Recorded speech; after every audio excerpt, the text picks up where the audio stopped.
Alright man, best early game epic champs that absolutely boost the hell out of your account, especially if you pull these champs in the first few months of your raid account. They can make such a massive splash, and honestly one of the archetypes of champs that you want to be looking for in an early game account is a wave control god. The likes of Husker Roll, man. This is going to be the first champion that we cover in this one. This guy is an absolute stun specialist, and is going to be the kind of champ that's just an absolute godsend when it comes to controlling waves that you can no longer just one-shot your way through, because that time is coming on your early game account. Husker Roll brings a chance to stun on his A1, which is great. He has an attack all enemies with a 75% chance bucked of placing a stun debuff for 1 turn on his A2, which is great. Also decrease the turn rate of enemies under stun debuffs by 15% as well. You'll also notice that it just doesn't take that many skill bucks to fully max out your Husker Roll, which is a huge consideration as well for the early game as well. And so Husker Roll, well up there. His A3 removes all stun debuffs from all allies, then place increased defense buff and increased resistance buff on allies for a couple of turns as well. Also doesn't require many skill bucks to get this down to a 4-turn cooldown. And just to top it all off, his passive makes him immune to stuns himself and increases the damage inflicted by all allies by 15% when attacking enemies under stun debuffs. So he actually helps to boost your nuker's damage as well. Husker Roll, he is one of those guys. And you'll also use him forever into faction crypts as well. Let's be honest, man. Hey, make sure to play along, by the way, with this video down below. If there's any crazy early game epics that you feel like I'm missing, make sure to plop them down in the comments. To be honest, this video is probably going to be part of a series where we comb through all of the epic champs and just talk about some of the best to look out for. But hey, when it comes to the best of the best, forget epic champions, you can start your new account right now with a free legendary champ and then 3 bonus epics on top of that, simply by signing up to raid right now using my beginner promo link, which is down below at the top of the video description box. Click on that link, use it to create a new raid account, and you're going to get yourself Karat or Fox Hunter, as well as 3 additional free champs as you level up your account.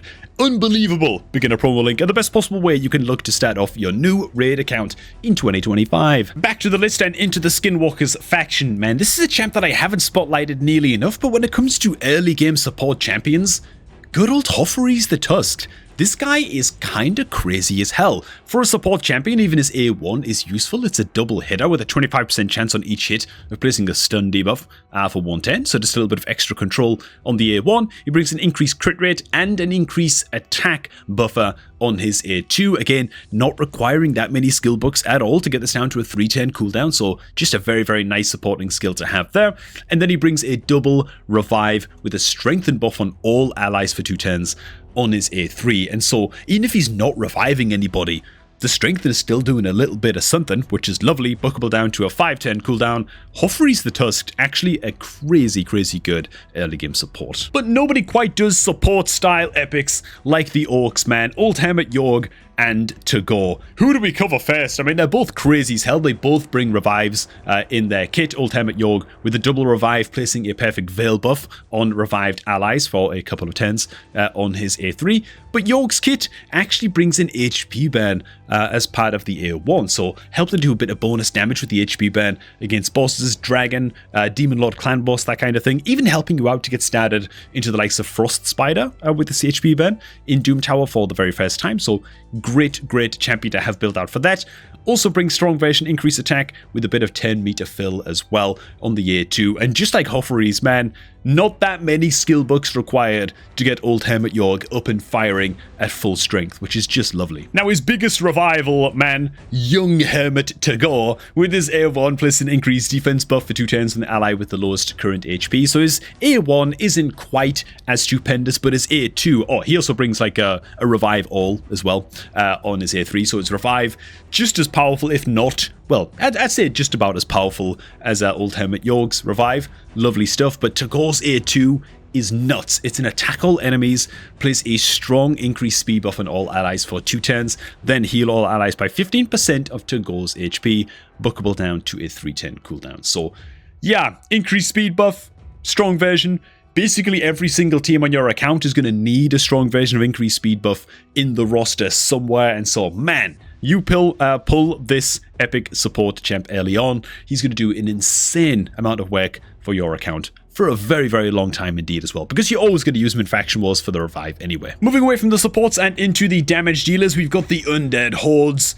And it's none other than good old Husk. This is a champ that I covered somewhat recently, actually, in one of the top Epic Champs videos. I think I actually rated Husk as the best Epic Champion in the entire Undead Hordes faction, which I don't know what you guys think about that, but particularly for pulling this guy in the super early game, I think he is well up there. Brings a provoke on his A1, which is just a nice to have, right, for controlling enemy waves, that kind of deal.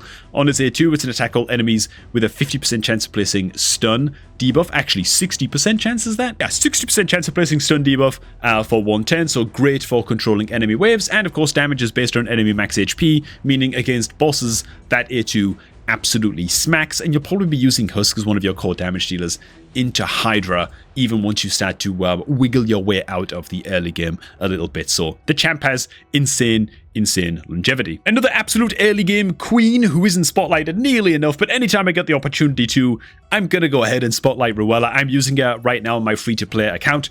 She's crazy good. I use her into Spider, I use her into Dragon, I even use her into Chimera Clan Boss, and she does work there as well, and it mostly comes down to her A2. It's a triple hitter. Each hit has a 60-70% chance of placing a decrease defense debuff, strong version, weaken debuff, and decrease speed debuff for 2 turns.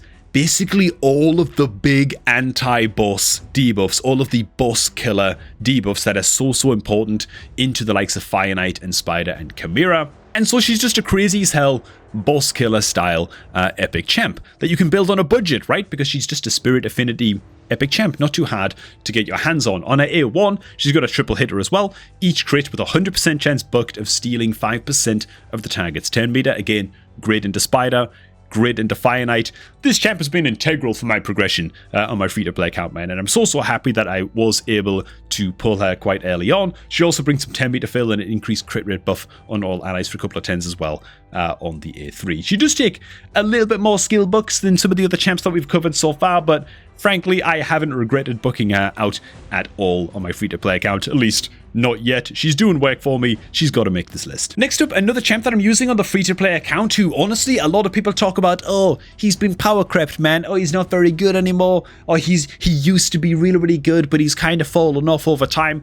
No, he hasn't, man. He's extremely good in the early game. Tyrell is great. On his A1, brings a double hitter with a high chance of landing decrease attack, strong version for a couple of turns. Lovely into Demon Lord Clan Boss, lovely into early game Ice Golem progression as well, where the decrease attack debuff is so important, but mostly into Demon Lord Clan Boss. That debuff is so crucial to have on hand, because it's also a double hit to A1 as well. He finds a little bit of extra use into Fire Knight for just breaking the boss's shield.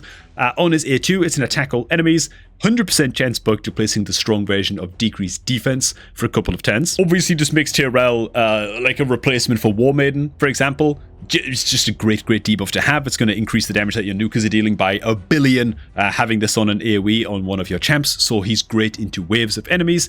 And then on his A3, it's an attack one enemy, decrease the target's 10 meter by 50%, great into Spider, great into Fire Knight, right? Bosses in general. If the attack fully depletes the target's 10 meter, place a stun debuff for 2 turns, so crazy wave control as well against non-boss targets. Good old Tyrell, man. People talk about how this guy has fallen off. Hey, let me tell you a champion that hasn't fallen off as well since she was released. I know this is supposed to be an Epic Champions video, but let's be real. Cold Heart is an epic champion. Let's just be honest, man. Yes, she's a void rare, so she's a bit harder to get your hands on than other rare champs, but she might as well be an epic. She's just that good. With a quad hitter on her A1, unbelievable for breaking down shield stacks against the Fire Knight. She's going to tackle enemies on the A2, and then the huge heavy hitter A3 that fully depletes the target's 10 meter by 100%. Also has an extra 30% chance of inflicting a crit. So yeah, I mean, you could build out with 70% crit rate, give her the accuracy that she needs to get the job done in terms of decreasing the target's 10 meter. And Cold Heart, bit of a cop-out to put her on this list, but I'm going to include it anyway because she might as well be an epic, and I think she's accessible enough that she's worth shouting out for new players. Cold Heart is built different to the other rares. For any new players watching this, right? Christ, build out 2 Cold Hearts to level 60 if you happen to get your hands on them. You might as well. There are actually plenty of teams that genuinely, unironically use like 2, 3, sometimes even 4 Cold Hearts to like speedrun certain dungeons. Next up, man, back to the supporting style epic champs. Dude, it's time that we give good old Gorgorab a little bit of love, I think, in the Undead Hordes faction. Man, he has a chance of stealing a random buff on his A1. Fine, not too bad. It brings the strong version of increased attack buff on his A2 with also a little bit of 10 meter fill woven in there as well. So just a very, very nice to have. Going to bolster up your damage by a hell of a lot. And then, of course, he brings a revive all dead allies and heals all dead... heals all allies by 25%. The heal will happen even if there are no dead allies. Once again, very, very easy to book this guy out. Just doesn't require a whole lot of skill tomes. And I think for that reason, he is one of like the premium early game support style champs to build out. Even just a level 50 and he can do a crazy amount of work on your account. Next up, and I actually thought that this champ was part of the Undead Hordes faction as well. I always do for just a second. Then I remember that Miscreated Monster is actually, for some odd reason, a Knights Revenant champion. Even though, I mean, I hate to break it to him, he's the most undead looking guy I've ever seen in my life, but there you go. He's one of these amazing wave controller style champs, brings a crazy amount of survivability to your teams. That would be an amazing champ to have in the early game. He's also an HP based champ as well, making him very, very easy to keep alive. You have to stack health on him. That helps to boost up his damage and survivability simultaneously. Lovely stuff. His A1 is a double hitter, always nice to have, again, for finite purposes. Each hit with a chance of placing stun debuff.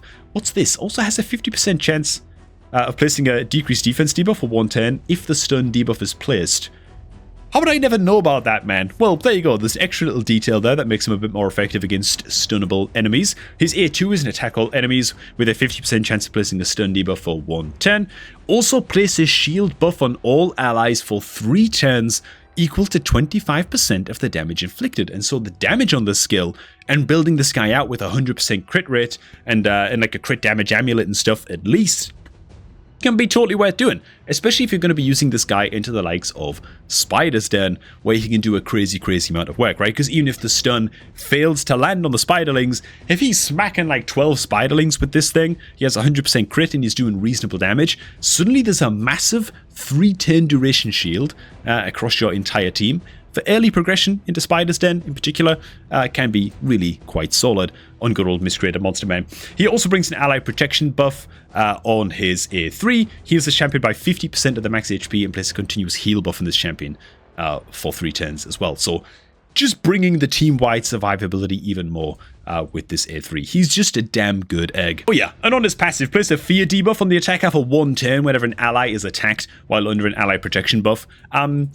Just a nice to have, can't really be relied upon for keeping your team alive, but it's an extra little bonus against waves of enemies. Can even find a little bit of use as well for controlling enemies in things like early arena, where you're struggling to fill up your tag arena teams and things like that in the super early game too.